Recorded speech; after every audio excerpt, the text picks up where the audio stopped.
Hey everyone, it's Phoenix, back with another update. This time I have updated Azurah for the new expansion, Ascending Tide, and added some cool new features to this add-on that I was going to show you guys today. So, first of all, I have cleaned up all of the configuration menus quite a bit. So the main general tab is no longer cluttered like it was. Thievery stuff got its own tab. So that's kind of nice. It also addresses a problem that I think a lot of people were having where they couldn't move certain things when you unlock the windows. You couldn't move certain things in Gamepad mode. This was kind of hidden, but I did add this in the past because the game has a limitation where you can't actually save changes to moved objects in different modes after you've switched. Like if you switch from keyboard mode to gamepad mode, saving or moving things won't work. It won't save until you have done a reload UI. And that's an unavoidable limitation of the game engine itself. The internal references to the objects that represent the different UI elements aren't actually updated in the game itself fully until you reload the UI. So I added in the past this option to automatically reload the UI when you switch between gamepad mode and keyboard mode. I'd recommend you just put this on and forget about it, and that way you won't have that problem. But like if you were trying to move the action bar in gamepad mode and it would just snap back to where it was.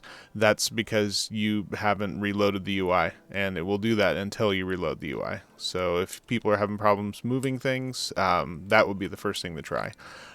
So there was that. Another cool thing is if you see the compass up there in the top right, it's I've shrunk it down to the size of my mini map and docked it there. It's not really got any buttons showing right now because I'm in a house, but let me run outside here real quick. So I used to use other add-ons to manipulate the compass, but those have broken since the latest update, and I'm not sure if they'll actually continue to be updated. So I went ahead and just incorporated the ability to manipulate the compass fully into Azurah. So now you can do everything you need to do to configure the compass and the size of the pins and the position and the scale of the text, whether to show the text, all that is configurable in Azurah now. So the moving of it is handled just like any other window. There it is up in the top right there. You can see compass. You can drag it around. If you see that, well, you can't see, but I'm scrolling my mouse wheel. Scale doesn't work the same as other things here because the actual configuration of the scale of the buttons and the text and the size and all that stuff is handled through the separate new compass tab where you can actually do a few cool things. The first thing is I added a option to hide the compass, which is kind of like Skyrim. And in addition to that, you can go into your controls now and set a keybind.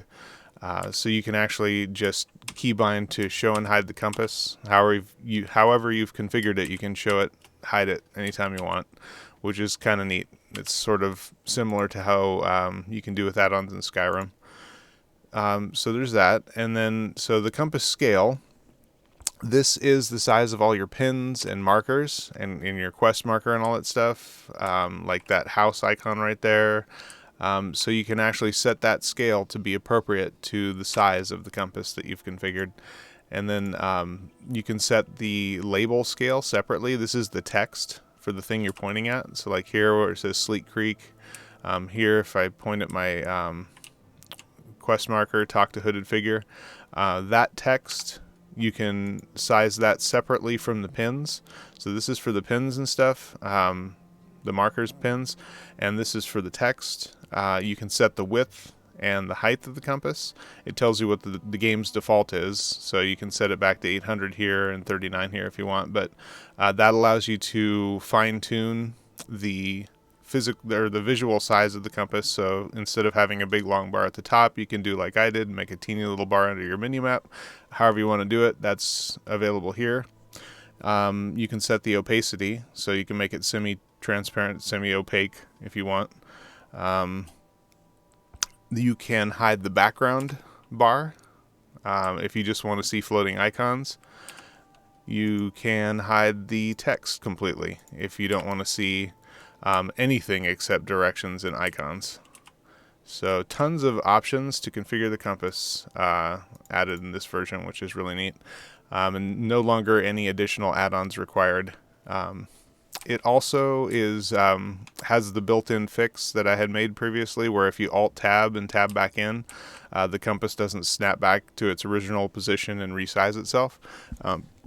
You might see it do that for just a second, just a split second, but it automatically fixes itself, and that's only when you Alt-Tab.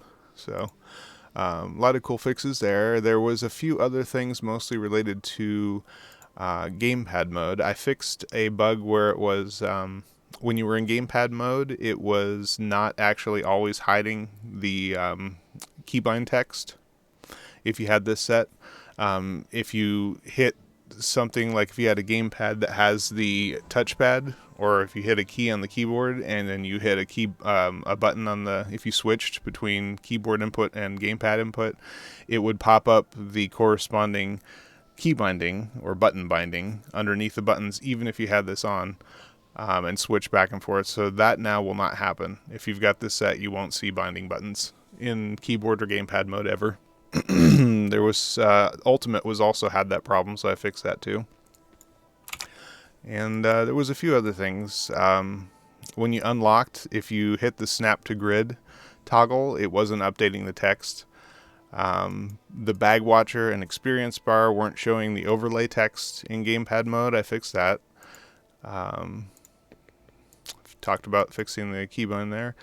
Overhauled the panels and the compass customization. So there's some other stuff behind the scenes. I did a lot of work on the language files for translations, formatting, and moving stuff around to account for the new tabs that the options are actually in. So lots of changes behind the scenes, but that's the main functionality of the update in a nutshell. So I'm going to post this on ESO UI today. The link is in the description. And as I mentioned on Surrender, I'm definitely in a tough financial position right now. So if anybody does have the ability to help at all, or if anyone knows anybody who can help, or if they have a stream that they can maybe showcase some of the add-ons on that they use, it would really help me out right now. So I don't use YouTube all that much, so do like and subscribe, but I'm not actually sponsored on YouTube. But any donations, or I have my Patreon link, that really helps me a ton, and it just lets me keep on making add-ons, which I will continue to do. So that's it for now. I hope you guys all have fun, stay safe out there, and I'll see you next time.